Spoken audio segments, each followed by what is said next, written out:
Hey guys, in this video, I bring you 7 things you should know about Peter Obi.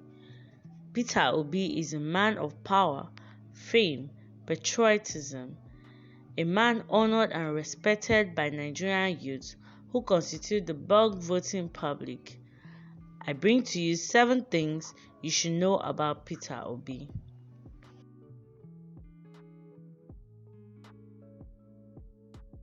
Peter Gregory Obi was born on 19 July 1961 in Onitsha, Anambra State, Nigeria.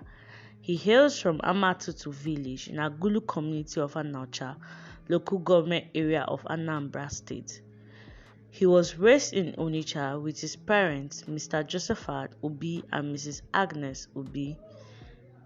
Peter Obi lost his dad to the cold hands of death during the Civil War in 1967. In 1977, Peter Obi graduated from Christ the King College, Onitsha, and then continued his higher institution in the University of Nsukka. In 1984, he graduated with a Bachelor's of Arts in Philosophy.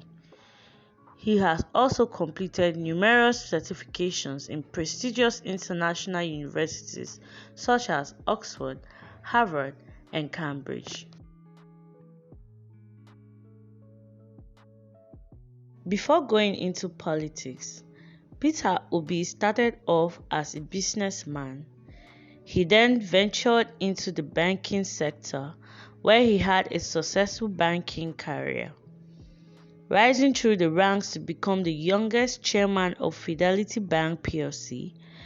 He was also the chairman of Guardian Express Mortgage Bank and Futureview Securities Limited. He is a member of the Nigerian Economic Summit Group, NESG, and the Nigerian Chartered Institute of Bankers.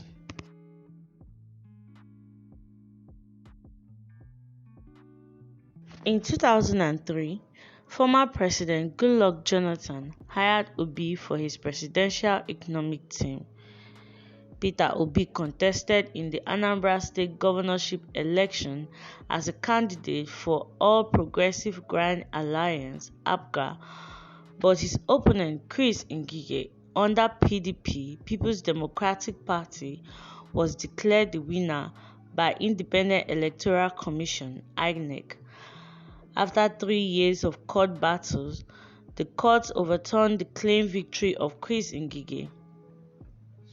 The court wrangling took 3 years after the disputed election, during which time Ngige stayed in the governor's mansion.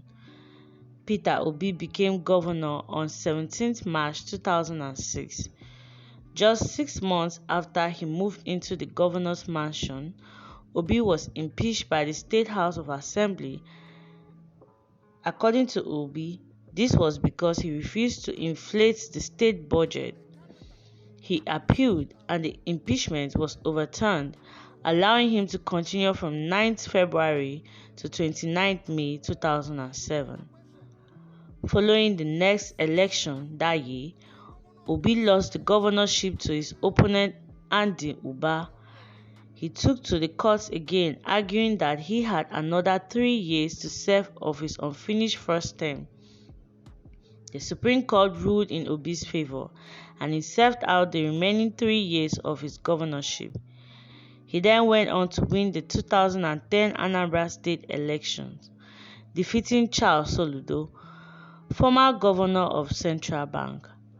After leaving office in 2014, Peter Obi became an advocate for good governance and national political figures.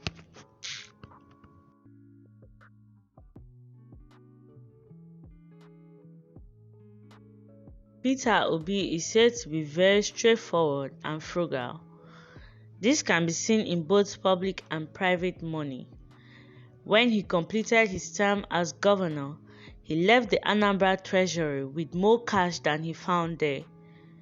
In his handover notes, he itemized all the checks that he had left to ensure teachers, pensioners, and contractors were paid. He helped pull Anambra out of political chaos, ignoring the godfathers, insisting he will not buy delegates at the party convention. He may have to resolve the apparent contradiction between his personal fortune, built up from his banking days, and his reputation as an anti-corruption campaigner. His present popularity gave birth among the youths when he suddenly decided to leave the People's Democratic Party (PDP) few days before presidential primaries, when it became obvious that merit and competence would not play a vital role in determining the party's flag bearer. He insisted that he won't be a part of a process where ill-gotten wealth and influence was leveraged for votes from party delegates. He turned his back on PDP to join the Labour Party, whose members made him their party presidential candidate. When the news of his actions broke out, the Nigerian youth took it upon themselves to rally round for Labour Party. They saw his actions as an embodiment of the kind of leader that they have been waiting on for years. They tagged themselves as obedient and sprayed all over the net.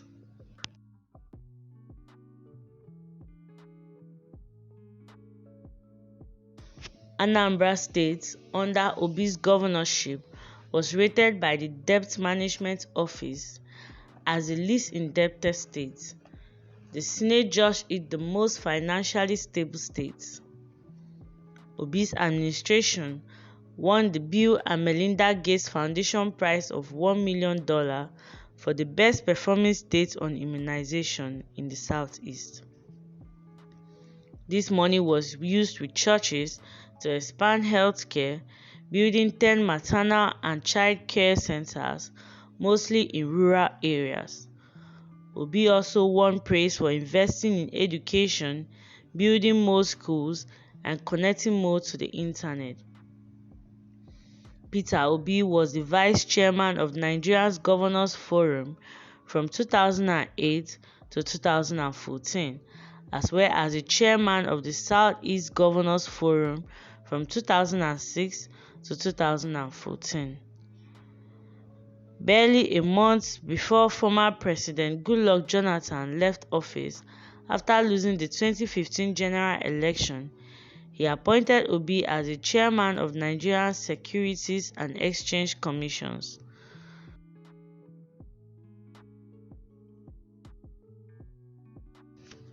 Obi nurtured a reputation as a campaigner for transparency, yet the Pandora Papers project uncovered that he has a number of secret business dealings and relationships that he has for years kept to his chest. These are businesses he covertly set up and operated overseas.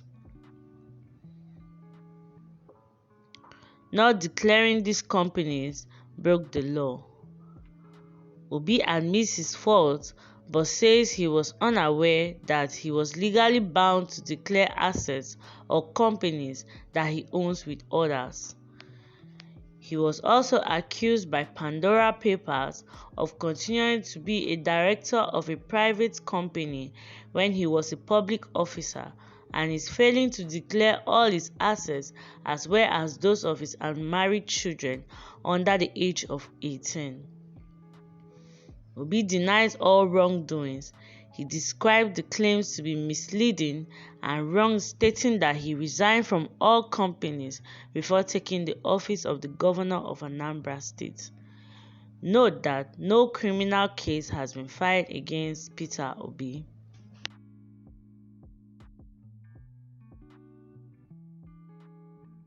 Peter Obi got married to Margaret Obi in 1992. They were blessed with 2 children, a male and a female. That is it for today's video.